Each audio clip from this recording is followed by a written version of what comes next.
Boa tarde. Essa história do Vale do Mucuri é engraçada. Na graduação, geralmente eu sou muito simpático, né? Um amigo que gosta muito de mim.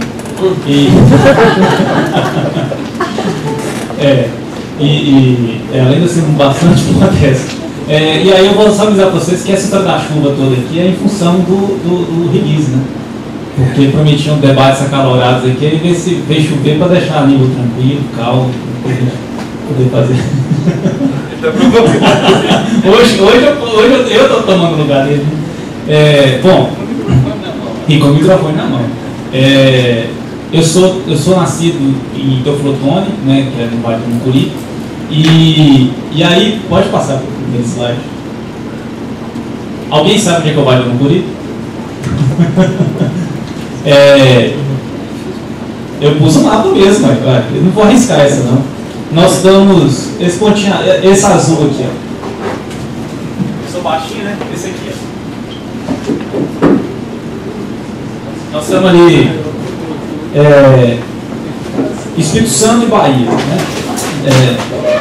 Bom, vou aproveitar, depois que falei apresentei onde é que fica o Mucuri, vou agradecer o convite do Rubem e essa provocação que ele me fez de falar sobre a resistência no Mucuri. Quando eu saí de Teoflotone e fui estudar em Belo Horizonte, o pessoal perguntava de onde é que você é, né? Eu falo, eu sotaque, todo mundo já chama de baiano, então de onde é que você é? Sou de Teoflotone. Jequitinhonha? Rio Doce? Bahia? Né? E na Faculdade de Filosofia e Ciências Humanas da Universidade Federal de Minas Gerais, ninguém sabia onde é que ficava Teoflotone. Né? Então essa, digamos assim, minha resistência no Mucuri que começou nessa história, né? De ter que ficar falando eternamente para as pessoas o que era, onde é que era, e isso acabou que a minha monografia, né, na graduação foi em função da origem, dos processos que foram a origem dessa região, e vou falar um pouquinho para vocês aqui. Bom, o Mucuri é formado por 23 ou 27 municípios, o IBGE fala que é 23, mas no território da cidadania o pessoal definiu que são 27, né? Então, digamos assim, culturalmente somos 27 municípios, são os 27 que giram ali em torno mesmo de Teoflotone e tem uma história e uma identidade em comum. A origem é do final do século XIX, a virada da primeira para a segunda metade do século XIX. O território, né, num território indígena, foi a penúltima região a ser colonizada, a ser ocupada pela população branca em Minas Gerais, a última foi o Noroeste. E essa ocupação foi a partir de uma concessão que o governo imperial fez ao empresário político Teófilo Benedito Ottoni, que começou uma companhia de comércio e navegação.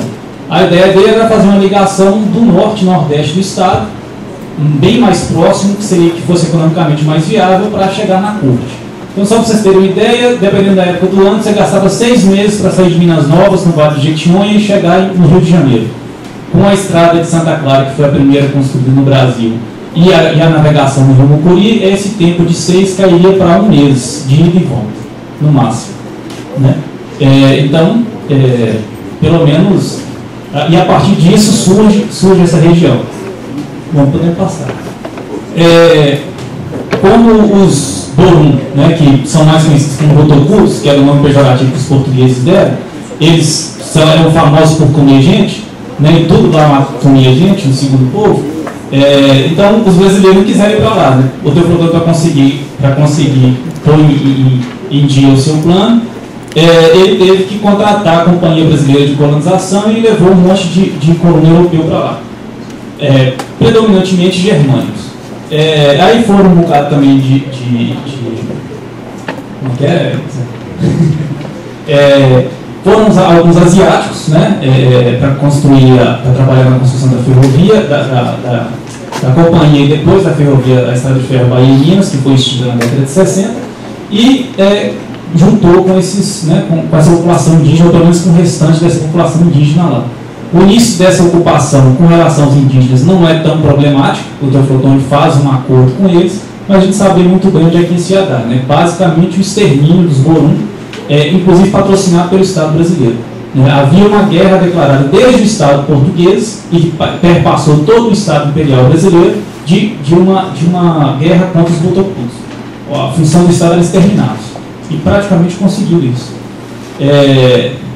Bom, no que se refere às manifestações culturais, né, nós temos, aí logo depois disso também chegam os libaneses. Então um cara, o Paulo Pinheiro Chagas, que é um dos biógrafos do Teoflotone, chama, claro que pejorativamente, Teoflotone de uma Babel de raças e línguas.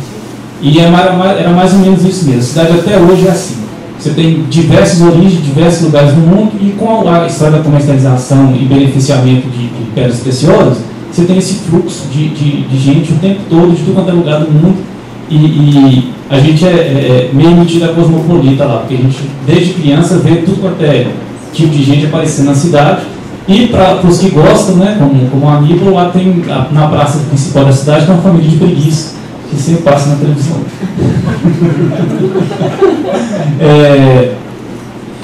Com relação a... Está anotando, tá, gente?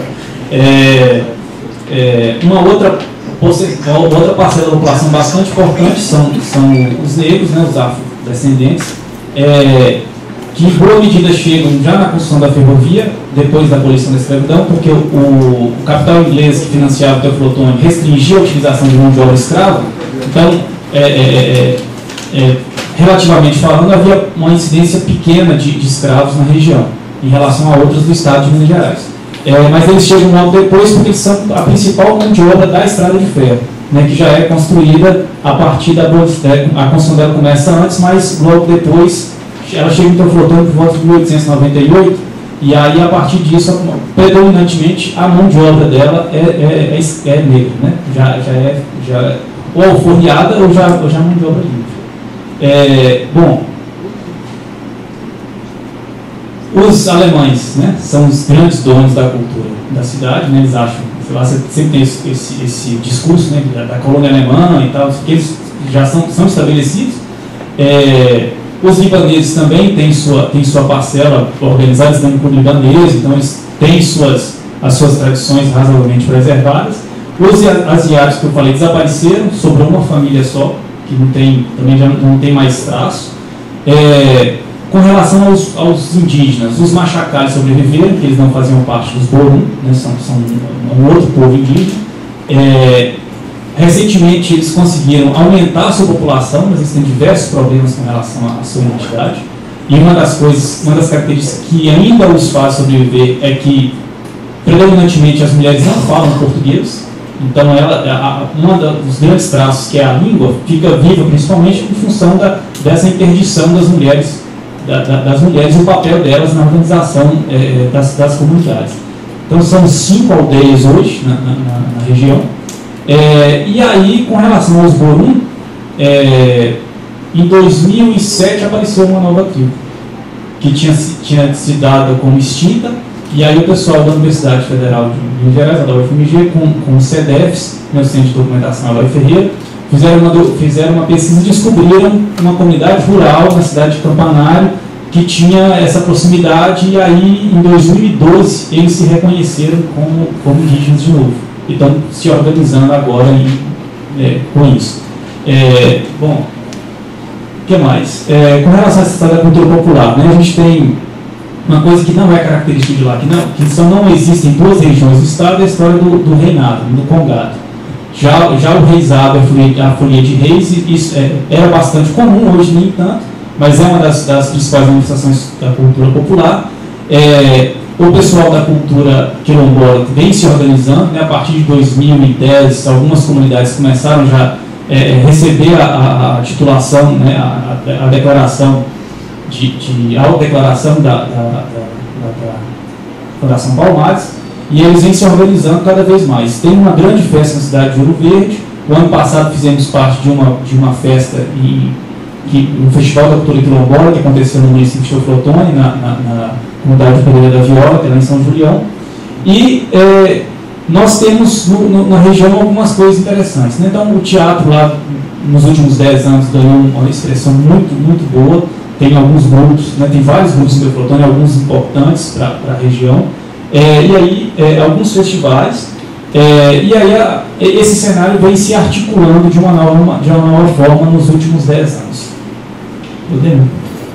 Bom, eu vou falar um pouco, para falar dessa resistência, da entidade que eu represento, a Associação Mucuri Cultural. Nós temos um bolo como nossa marca, né? como nossa assinatura, e a ideia mesmo é uma dessas, refletir sempre essa questão das nossas origens, da nossa identidade. Bom, somos uma associação, né? uma ONG, que é destinada à pesquisa, produção cultural e promoção do patrimônio material e imaterial do Mucuri. E o nosso negócio, né, é essa promoção desse patrimônio, prestação de serviços e gestão de atividades culturais.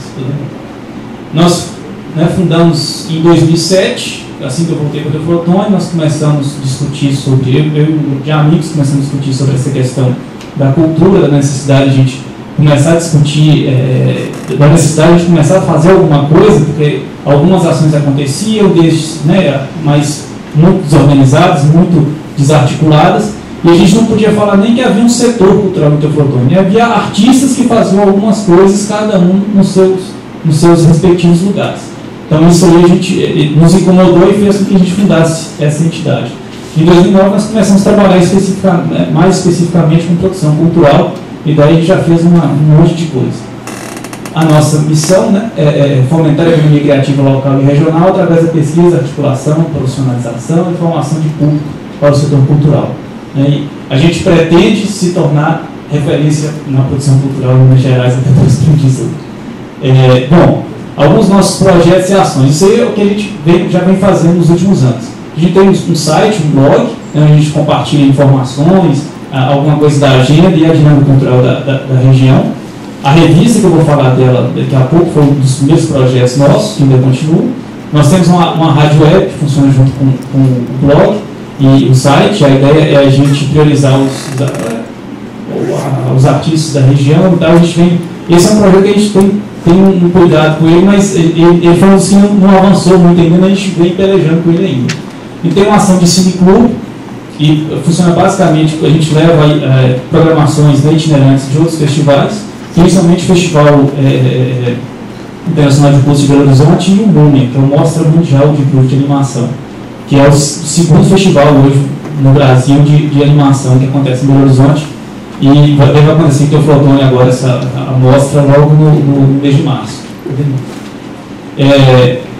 O Festival da Cultura Quilombola, que junto com a comunidade quilombola, né, de São Julião, que é a Associação Quilombola Vasco Pereira, a gente promove um festival que basicamente vai discutir o que é ser quilombola no Vale do Mucuri. Esse é o principal objetivo dele. A gente conseguiu a primeira edição, a segunda a gente conseguiu a aprovação na Lei Estadual de Incentivo, né, Felipe? E agora vai ver se consegue captar, né? Que aprovar não é o problema, não. O problema vai ser de conseguir captar. Um outro projeto que nós aprovamos na Lei Estadual também, agora estamos esperando a Petrobras para ver se o dinheiro sai, que é o Encontro Mineiro de Cultura Popular. Foi aprovado na Lei Estadual de 2013, né, e nós estamos esperando agora que a gente consiga captar agora. E também conseguimos aprovar a segunda edição dele no edital do ano passado. A ideia é a gente fazer nunca houve um encontro para discutir cultura popular no Vale do Mucuri. Porque isso, inclusive, é uma coisa bastante complexa, porque parte principalmente o pessoal das artes, né, se interessava muito mais com a questão das belas artes mesmo, né? Então, tinha um conservatório de música, tinha os artistas e tal, mas essa coisa da cultura popular sempre foi relegada lá. Então a ideia é a gente tentar fazer uma discussão sobre isso. Em 2013 a gente começou um projeto que é o Mapa da Cultura do Vale do Mucuri. A ideia é a gente fazer um georreferenciamento, né? E essa é uma plataforma livre, um software livre, que as pessoas podem entrar e elas se cadastram suas informações. A gente tem parceria com a Universidade Federal dos Vales de Jequitinhonha e Mucuri, e a ideia é a gente conseguir fazer, né, a gente está se articulando para a gente conseguir fazer um levantamento do que acontece na região, que esse é um outro problema nosso. São 23 ou 27 municípios somente, mas muitas vezes a gente não sabe o que acontece na cidade a 50 km de distância, né? E eles também não conseguem saber o que acontece lá com a gente. Então muitas vezes a gente tem, a maior parte do tempo a gente fica trabalhando meio que no escuro, sem poder conversar e sem conseguir fazer uma articulação maior. E no ano passado surgiu um outro projeto, a Casa do Batuque Pai João Preto, que foi uma emenda parlamentar, que o pessoal da comunidade conseguiu com o deputado Dilmar Miranda, e a ideia é construir um centro de referência da cultura quilombola nessa comunidade de São Julião, que fica a 80 quilômetros do município, né, da sede do município de Teoflotone. E agora já está na fase da assinatura do convênio, né, são R$250 mil que a gente vai construir esse centro cultural lá.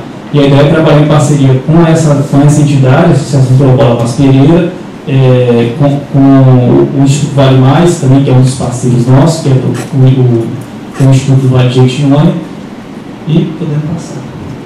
Bom, e aí a gente tenta sobreviver também, né, prestando alguns serviços de consultoria na área de patrimônio, na área de política cultural, etc. A gente hoje faz parte do Fortaleza de Minas Gerais também e dos conselhos, né? O Conselho Estadual de Política Cultural, o CONSEC, e o Conselho Municipal de Política Cultural de Teoflotone, que nós ficamos 2 anos para tentar fazer a eleição, conseguimos em dezembro, e aí o nosso excelentíssimo prefeito pediu uma carta para todos os secretários que colocassem os seus cargos à disposição.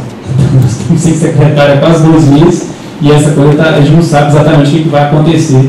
Nós estamos esperando ainda que dia vai ser a próxima, mas a gente acredita que não vai demorar muito não. Bom, depois desse falatório, a gente teve e tem um ambiente lá no Corinthians. A gente conseguiu avançar algumas coisas, mas ainda tem bastante para fazer. Temos uma desarticulação setorial, uma ineficiência ou inexistência de política cultural nos municípios, uma ineficiência ou inexistência de fomento e financiamento à cultura, uma falta ou uma dificuldade de acesso às informações sobre o setor, né? Uma inexistência ou uma inadequação de espaços culturais. O Teoflotone, por exemplo, não tem um centro cultural público, o Teoflotone não tem um teatro público, o Teoflotone não tem um cinema, o Teoflotone, apesar de ser uma cidade de 150 mil habitantes, já tem um monte de coisa, nós hoje não temos um espaço destinado à cultura. Há a construção de um céu, né, um céu das artes, que deve ser inaugurado esse ano, que vai ser o primeiro, né, e o único aparelho cultural da cidade. Que mais? Nós temos a inexistência ou uma deficiência de programação cultural, né, uma reclamação muito interessante nossa, que é essa falta de identidade cultural, e uma ausência de cultura de cooperação. Ou seja, todo mundo tende a trabalhar sozinho e dificilmente as pessoas sentam para conversar, para pensar em parcerias, pensar em cooperar com os projetos, etc. E esses desafios geram alguns potenciais para nós, né, que é a atuação nessa articulação setorial, a prestação de serviço e a atuação na proposição e formulação de políticas culturais, uma busca por outras formas de realização de projetos e ações, né, uma compilação e disponibilização desses dados e informações, uma criação, adequação ou ressignificação de espaços, de locais para fruição cultural, uma criação, uma extensão, né, das agendas culturais, uma criação de instâncias de debate e estudos sobre a identidade cultural e um incentivo à cultura da cooperação a partir de estabelecimento de parcerias. Então, é isso que a gente tenta trabalhar lá. Aqui, só para fazer uma apenas não entrar no nosso case de sucesso, né, é o seguinte, o Felipe me atualizou isso hoje, obrigado, Felipe. Os recursos estaduais de financiamento e fomento da cultura. Essa é uma tabela dos projetos apresentados na Lei Estadual de Incentivo à Cultura, de 2013 e 2013. Vou falar só de 2013 aqui, para não gastar mais tempo. Então, tivemos 1.900 projetos aprovados, no valor 2012, 2013. 1.087 projetos apresentados, 597 milhões de reais aproximadamente valor pleiteado, 785 projetos aprovados, para o interior tivemos 41,67% e da porcentagem de projetos, né? O valor total pleiteado para o interior foi 27 milhões e 52 mil e total de 126 municípios. Podendo passar aí. Os projetos aprovados, né? Então, 2012 e 2013, tivemos ali 722 projetos aprovados no interior, dos quais 2 do Mucuri. Tanto em 2013 tivemos 2 do Mucuri, desses 738. Nenhum dos 2 foi captado. Nenhum dos projetos era nosso. Podemos passar para outro. Esse dos captados, tá vendo? Então, os projetos de 2014 ali. 199 projetos captados do interior. O Mucuri não conseguiu nenhum. Em 2000, aí no edital do ano passado, o Mucuri aprovou 2 projetos, os 2 são nossos. E um outro problema que a gente vinha, inclusive a gente conversou isso hoje, que é o seguinte: a dificuldade daquela região em acessar os editais. Então, há uma dificuldade maior do que aprovar e captar os recursos na lei estadual de incentivo. É conseguir participar dos editais. Podemos passar. Aí é o FEC. Mas então é o seguinte, você não tem a história da lei de incentivo para os projetos de cunho comercial, os que não são de cunho comercial a gente vai para o FEC, né? Ok. Em 2013, o FEC teve 153 projetos aprovados, 11% desses projetos foram no interior, no Vale do Mucuri, e recebeu R$30 mil, dos 6 milhões e 500. Ponto. Os principais mecanismos de fomento do Estado são esses, nenhum deles atende o Mucuri. Ponto. Melhor, atende como um projeto. Não. Que não é o case de sucesso. Bom, uma das... Então eu falei que incomodava bastante essa falta de informação e essa questão no Mucuri de identidade, essa coisa toda que a gente sempre reclamava. Então, um colega nosso, um amigo meu que foi fundador da entidade, falou assim: a gente podia fazer uma revista. Então, eu trabalhava numa gráfica, eu falei: o que fica mais barato? Aí era um folheto de jornal de igreja, né, de missa, um folhetinho de missa, impresso em uma cor só, e então a gente tinha 5 páginas úteis e uma para tentar pedir patrocínio para pagar os 1000 exemplares que a gente tentava fazer. Bom, desde então, essa revista já teve 55 autores participando, né? Gente do Paraná, do Rio de Janeiro, além de Minas, né? Paraná, do Rio, de São Paulo, do Distrito Federal, e também pessoal gente do Chile, da República Dominicana, da Espanha, de Angola, dos Estados Unidos e alguns outros países, né? Que o pessoal vem mandando material para nós. Nós tratamos de diversos assuntos, esses são alguns deles. A linha editorial é o seguinte: nós só temos uma exigência, que pelo menos um artigo fale sobre o Vale do Mucuri. O resto que a gente recebe, né, que a gente vai fazendo os contatos, geralmente a gente publica.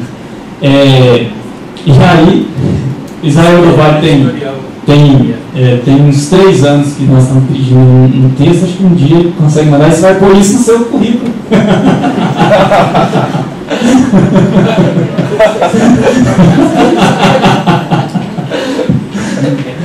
Vai ser bom, né? Bom, vou parar de conversar fiado. É o seguinte: essa foi a primeira capa do nosso primeiro exemplar. O jornalista responsável na época era o Ricardo Frei, o projeto do Gian Anderson de Souza, no formato 3, que é o folhetim de missa, e tínhamos 6 páginas.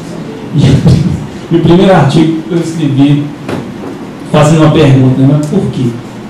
E a ideia era por que a gente andava naquela situação, né? Nós avançamos um bocado desde então. Podemos ir para o 2. Do primeiro até o terceiro volume, nós fizemos nesse mesmo formato. A gente variava só a cor da tinta. Então, o primeiro foi preto, o segundo que cor é essa? Nós discutimos hoje de manhã. Que cor é? Alguém sabe falar que cor é? Vamos falar que parece lilás, né? Cor de bom fugir. E aí, essa aí eu nem lembro que cor que foi, não. E aí nós somos nosso herói nessa edição aí.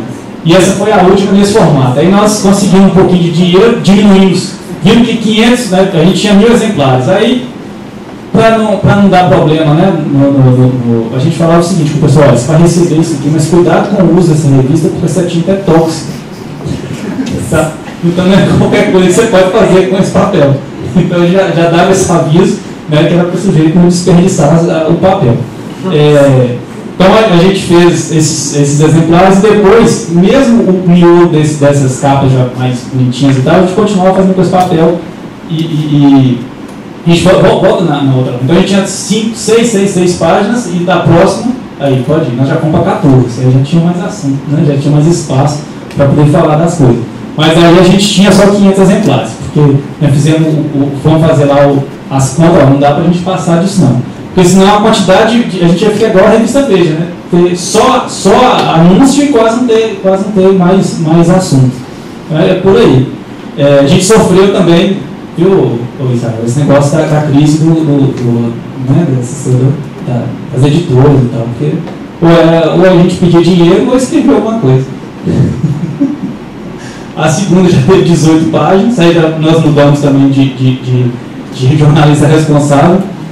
E esse foi um dos caras mais azarados que eu já conheci na face da Terra. Ainda bem que ele não passou o azar para nossa revista. Vamos lá, pode ir. Esse foi o último exemplar impresso. Aí esse foi o exemplar que eu dei um piti. Falei, ó, nós vamos ter que resolver essa história. Não dá mais para a gente ficar correndo atrás, ficar um mês inteiro, 2 meses, 3 meses pedindo R$50 de patrocínio e não dá certo fazer esse negócio não. E aí passa raiva na gráfica, passa raiva com o pessoal do design, porque lá em Teoflotone até então não tinha, isso é 2008, não tinha nenhum designer gráfico formado, né? Quem fazia essa parte de desenvolvimento de material gráfico eram as gráficas, e geralmente isso não funcionava não. Mas até na capa estava bonitinho, mas o sujeito já errava até o nome da entidade. Aí daqui a pouco você vai lá, o cara erra, né? Sempre tinha esse problema. Às vezes você conferia tudo, quando ia rodar, o negócio voltava meio esquisito. Aí essa revista já tinha 26 páginas, já tinha um bocado de assunto. E aí eu falei, nós vamos parar, assim, não vai dar para continuar desse jeito não. Aí o pessoal, e aí, nós vamos parar de fazer revista? Eu falei, não. Nós vamos fazer o quê? Eu falei, então nós vamos procurar a escola de design da UEM. Você conhece alguém lá? Não, conheço não. Nunca vi ninguém não. Um mês depois, por uma conjuntura, eu estava jantando com o diretor da escola de design da UEM, o professor Roberto Werneck. E aí, como a gente marcou, a gente ia encontrar, eu peguei todos esses exemplares, pus na bolsa, na hora que ele estiver bêbado, eu pego ele. Né? Aí nós tomamos bastante cachaça e uma hora eu tirei e falei, professor, tem um projeto aqui, ó. E a gente parou porque aqui nessa cidade não tinha design, e aí não tem jeito, né? Nós tínhamos que parar e olha só, será que o senhor não consegue ninguém para ajudar a gente, não? Aí ele olhou, eu tinha gostado da cachaça, não tinha gostado da carne de sol, então ele falou, vou ver o que eu resolvo. Um mês depois, uma semana depois, aliás, o pessoal da extensão lá da escola de design entrou em contato e eles tinham conseguido 3 alunos e um professor para a gente começar um projeto de extensão. E aí nós fomos discutir então o que nós queríamos dessa revista, né? Esse foi o grande momento que a gente teve para fazer mesmo uma reflexão sobre esse trabalho, o que estava acontecendo, o que a gente queria. E aí, pode passar, veio essa revista, que pulou de 14 páginas para 108. E aí a gente não precisava mais ficar preocupado em pedir o pessoal para fazer um texto pequeno, porque eu não tinha dinheiro para fazer página a mais. A gente não tinha problema da cor, né? Não precisava usar uma cor, só variar a cor de vez em quando. A gente podia fazer várias cores, a gente podia colocar milhões de cores no projeto. E aí ele ganhou uma estética muito interessante e a gente conseguiu fazer uma coisa muito legal, que era levar as imagens do Mucuri, né? A gente conseguiu fazer isso. Então a gente começou a fazer todo número a partir desse. A gente tem uma grande seção de fotos. Então, as primeiras foram fotos históricas, imagens históricas da região, que a gente já conseguiu levantar, e desde a graduação eu tinha levantado um monte de coisa. A gente falou da estrada de ferro, falou da Companhia de Comércio e Navegação, e aí a gente vem, né, a gente vem sempre trazendo esses temas específicos, né, da região. Essa foi a número 8, e aí aconteceu, aí sim eu acho que o grande sucesso dessa história da revista. O grupo que virou o projeto de extensão, eles se transformaram em um estúdio de design a partir desse projeto da revista. E esse era o principal portfólio deles. E a partir então, desde essa época, da número 8, esse pessoal já trabalha, alguns deles já tinham se formado na escola, então eles já trabalham especificamente, hoje são 2 meninas, a Adélia e a Viviane, que elas são designers, têm um estúdio com, daqui a pouco até mudar o projeto. Essa foi a número 9. A periodicidade dessa era quando dava. Tá? Então era o seguinte, quando a gente conseguia dinheiro, a gente fazia a revista. Então era sempre assim, nós conseguimos no primeiro ano 3 exemplares, no segundo foram 2, paramos no terceiro, e agora nós temos mais ou menos uma periodicidade anual. Então a gente passa uns 3, 4 meses convidando o pessoal para mandar o material, para mandar os textos. o Israel vai mandar um dia, o amigo também vai mandar um dia, e aí a gente vai depois fica fazendo o trabalho a gente faz a viagem, depois faz o briefing e vai para o trabalho do design. Vamos lá? Essa é a número 9, aquela foto foi de um ensaio que nós fizemos com uma festa de umas comunidades quilombolas. É o encontro das comunidades quilombolas de Ouro Verde, Minas, que já tem 10 anos. Aí a gente teve quase 40 imagens, né, nessa revista. Essa foi uma visita na tribo dos Mocorim, que eu falei com vocês mais cedo. E aí, essa última, essa foi lançada em novembro passado, e ela tinha um ensaio sobre... A gente brinca e fala que essa revista é mais sortida que a Feirinha do Veneto. A Feirinha do Veneto é uma feira livre, a única que sobreviveu da cidade, no bairro que é conhecido como Veneto. E aí, nessa nós trouxemos, então, né, por que nós falamos isso? Aí tinha um ensaio sobre a Feirinha do Veneto. Um fotógrafo nosso lá, que editou o Flotone, um cara fantástico, o Leonardo Cambuí, e ele fotografou essa feira toda, e é um material lindíssimo. Ela está disponível no nosso site, né? Você abrir lá o puricultural.org, tem o banner lá. Hã? Como é que é? E aí é o seguinte, vamos fazer uma análise rápida dessa história do sucesso. Né?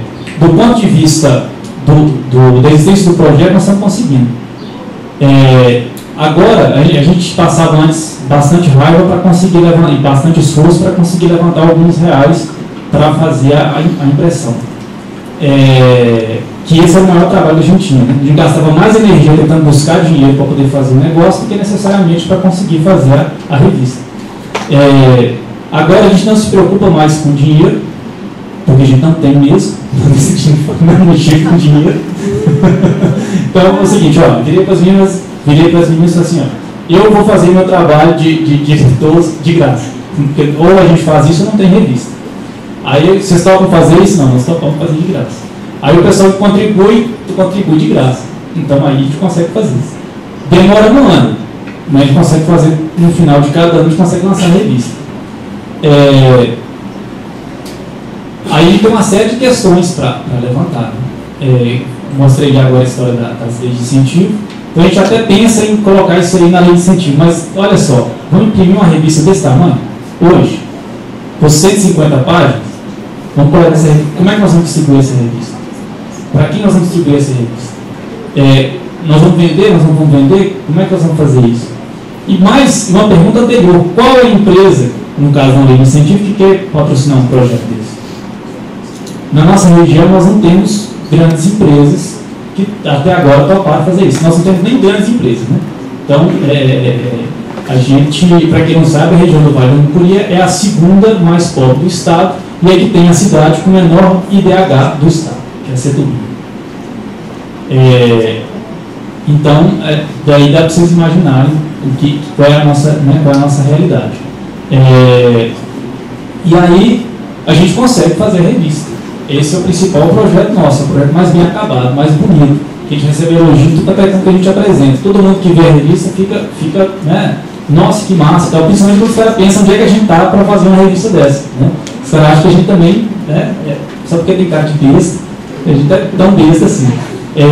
Mas a gente tem uns parceiros que não são bestas. Né? Então os caras conseguem, a gente consegue fazer em função de parcerias. Então, as meninas da Comp, primeiro foi a universidade, a UENG, depois as meninas da Comp, que tem essa parceria com a gente, e até onde der a gente vai fazendo essa revista. Né? É uma coisa muito, muito boa, muito prazerosa. Porque, por exemplo, um dia eu estava em Teoflotone, estava fazendo uma mostra de cinema, aí chegou um alemão, literalmente, né? Não é um alemão nosso do Paraguai, não, que é nascido em Teoflotone, não. Mas chegou um cara, se apresentou, e um linguista alemão, e começou, a gente estava na Casa de Cultura da cidade, começou a perguntar algumas coisas. Eu falei, olha, nós só estamos aqui fazendo essa mostra de cinema, né? Então aí começamos a conversar, vocês são da revista Mucuri, tem 5 anos que eu sigo a revista, não sei o que, o cara tinha descoberto essa medida dessa revista lá na Alemanha, e ele estudava uma questão específica lá de Teoflotone, e uma das fontes dele de pesquisa era a nossa revista. Então assim, o trabalho é muito legal, é muito bom, só que o sucesso só aconteceu porque a gente não tem um real nessa história. Porque se a gente fosse continuar com a história de tentar correr atrás de grana para poder fazer, eu te garanto que a gente já tinha desistido. Então, é uma das provocações que a gente estava discutindo, né, amigo? Que é o seguinte: que sucesso é esse que nós estamos discutindo também? O que é esse sucesso dessas ideias que deram? O que é dar certo, né? O que é essa ideia que deu certo? Então, essa é uma coisa que a gente quer discutir aqui hoje. Com uma imensa dificuldade. Né? Uma imensa dificuldade de que ontem eu gostei bastante das falas, principalmente a do Henrique, né? Aquela história da startup, que a gente correr atrás, o artista, o empreendedor cultural tem que correr atrás, tem que fazer um monte de coisa, tem que acontecer. É ótimo. Só que nós estamos numa situação, não pode depender das leis de incentivo, ótimo, mas nós não conseguimos ainda nem depender das leis de incentivo. Então, nós, por exemplo, da Mocorim Cultural, tivemos um posicionamento com relação a isso. Não tem grana para ninguém, ou tem pouca grana e a pouca grana que tem já tem projetos importantes que são tocados. Qual é a forma que nós temos para fazer? O que nós temos para fazer? São projetos desse tipo. A gente não desistiu da lei de incentivo, por exemplo, a gente tentou, a gente conseguiu aprovar os projetos. Parece que a gente vai conseguir executar esse ano, aprovado pela lei de incentivo. Vai ser o primeiro, se eu não me engano, vai ser o primeiro projeto da região a ser executado. Pelo menos na década de 2000, parece que é o primeiro. Pelo menos é 2007 que eu venho acompanhando isso, parece que vai ser o primeiro. E aí, a gente vai ver qual vai ser o resultado. Não existe uma política municipal nos municípios do Vale do Mocorim de financiamento. Existe aqui que a gente conhece, né, o tal do balcão. Então você chega, se você conseguir convencer o cara, você consegue gráfica. Aí o que acontece? O cara diz assim: a cultura não tem dinheiro, na verdade, né? Mas aí vocês estão querendo o quê? 500 cartazes? Então vamos fazer o seguinte: assistência social, né? Tem sobre um projeto, o cara vai lá, pagou a gráfica. Aí pagou tem a gráfica licitada, ele vai lá e faz os 500 cartazes e te entrega. Já deu, né? Então, é o seguinte, só para a gente concluir esse raciocínio. A nossa posição então foi o seguinte: olha, vamos tentar fazer o que o professor Lasma ontem tinha falado. Né? Vamos procurar qualificar essa demanda. Então vamos começar a tentar colocar isso na pauta política. Nós conseguimos, pelo menos em Teoflotone, aprovar, trabalhar em conjunto e aprovar uma lei que criava o Sistema Municipal de Cultura.